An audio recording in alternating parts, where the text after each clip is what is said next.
Recently, I was thinking about something a friend of mine named Tom told me a few years back. He owns a company in Oklahoma City and was telling me about how someone he'd hired essentially stole from him.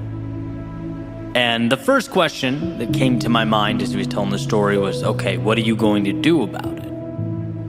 And I asked him the question, and he was kind of quiet for a second, and then asked in his southern accent, Eddie, if a snake bites you, are you going to chase it into the woods to get your revenge? Or are you going to get the medical attention required to save yourself?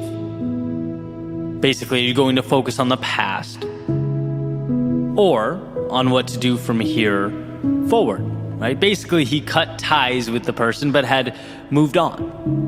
Was already thinking about next steps that were best for him, his family, and his business. And I can tell you, since hearing that, it's become an incredibly valuable idea in my life.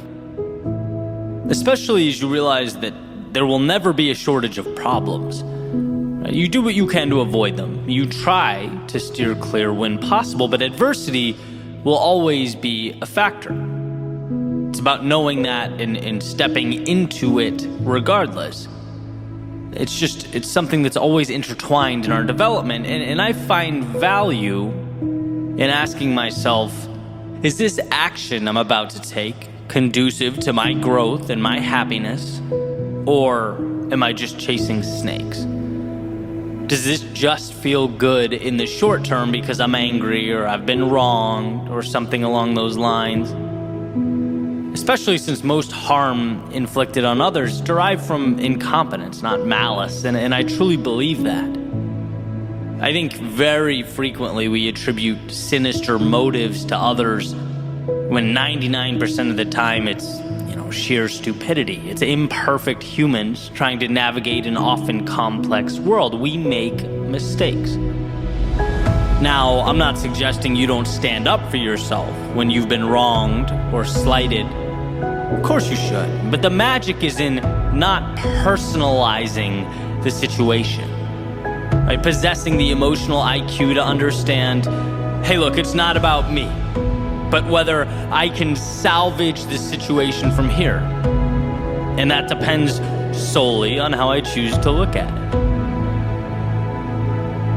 Emerson wrote, people do not seem to realize that their opinion of the world is also a confession of their character. And what a powerful point. The flexibility and the leeway available to us when it comes to making sense of the world speaks to not how the world is, but how the onlooker thinks and interprets. Depersonalizing the situation is one of the greatest superpowers at our disposal. When you're angry and accusatory, you will, as Tom put it, end up chasing snakes. You'll end up breaking things that will need to be rebuilt and uttering words you'll wish you'd never spoken. But the 5 seconds required to pause, to collect yourself, and realize that you're in control is everything. The ability to see the person, the situation, or the world not as an adversary stacked against you, but as an inevitable challenge that must be managed. So how will you choose to manage it? How will you choose to arrange the pieces? And by the way, I'm fully aware a constant theme for my speeches and podcasts and videos is the act of pointing not out at the world, but in at ourselves. My responsibility, my fault, my problem to deal with. I understand just how heavy that is, how hard that can be. Especially when deflecting blame often feels like it would just be a tremendous weight off of our shoulders, when revenge feels like the easy, intuitive move. But again, it's short-term relief. To truly grow, to find the calm and happiness and meaning we long for, it's the internal relationship with ourselves that matters most. It's the ability to say, I may not have created this, or even, I may have made the mistakes that brought this to life, but I can't fix it. until I look at both the situation and my own reflection and proclaim it's mine now. Let the past be the past. Now it's me and the present. And as far as I'm concerned, the present and opportunity, they are always one in the same, so long as we choose to see it that way. It's not what you look at, it's what you see over and over and over again.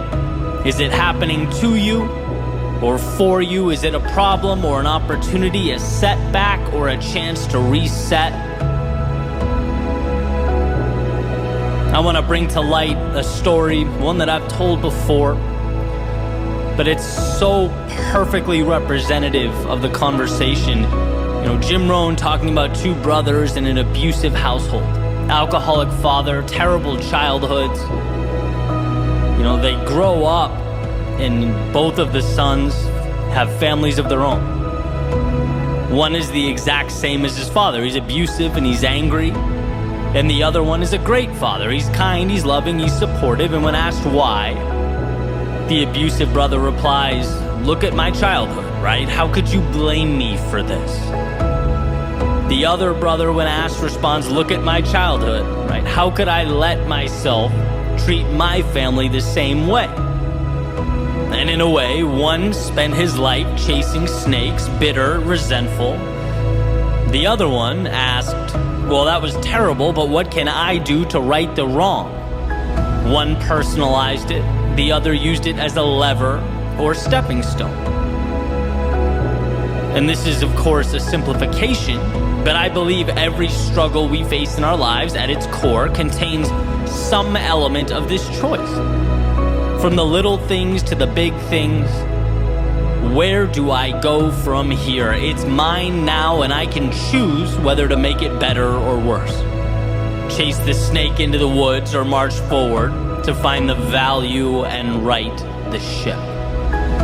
Remember that when it's hardest, when you least want to. Remember that the present contains every single thing you need to begin a journey to recovery, to growth, to contentment and meaning. You, on your end, though, need to be willing to slow down the moment.